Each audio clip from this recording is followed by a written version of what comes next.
I'm a little sick while recording this, so if I sound weird, I'm sorry. So, the trailer for Mandalorian and Grogu came out, and I don't mean whatever the Super Bowl ad was.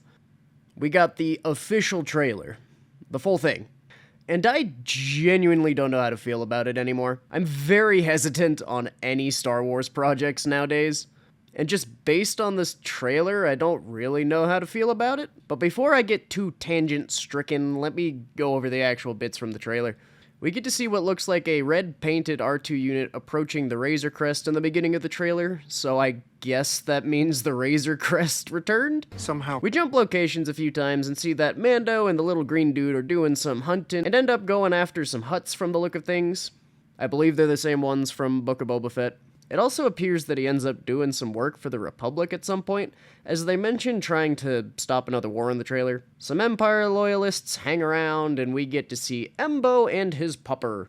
Grogu wears some armor, does some meditation. Mando is seen fighting a stupidly buff Hutt, which is an incredibly cursed visual. We get to see Zeb briefly, and then Mando and Grogu zoom around the streets a bit before the logo comes up and Grogu eats a cookie.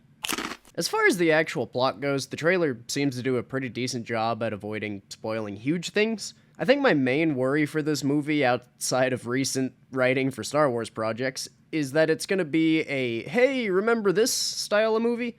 I got a little bit of those vibes just by seeing the Razor Crest and Embo and Zeb all just in the trailer. Also, apparently the Hutt that is jacked might be Rota or Rata, however you say it, which is the baby Hutt from the Clone Wars movie back from like 2008, I believe, which is also Jabba's son, if you do not remember. So there's already a lot of recognizable things and names just in the trailer. I did like the mix of practical and computer-generated effects. I feel like Star Wars struggles to find a good in-between sometimes, and either too much CG or too much practical is used. But it looked pretty good from the little bits we see here. Overall, I can say with 100% confidence that this was way better than the Super Bowl trailer, which apparently cost $8 to $10 million.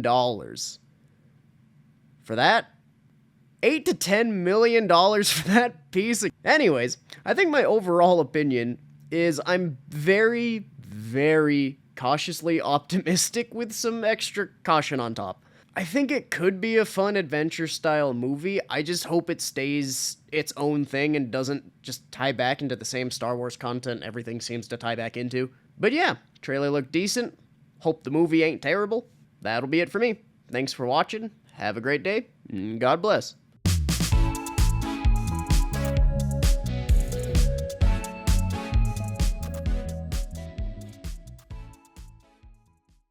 Also, if they screw up Embo, I will be pissed.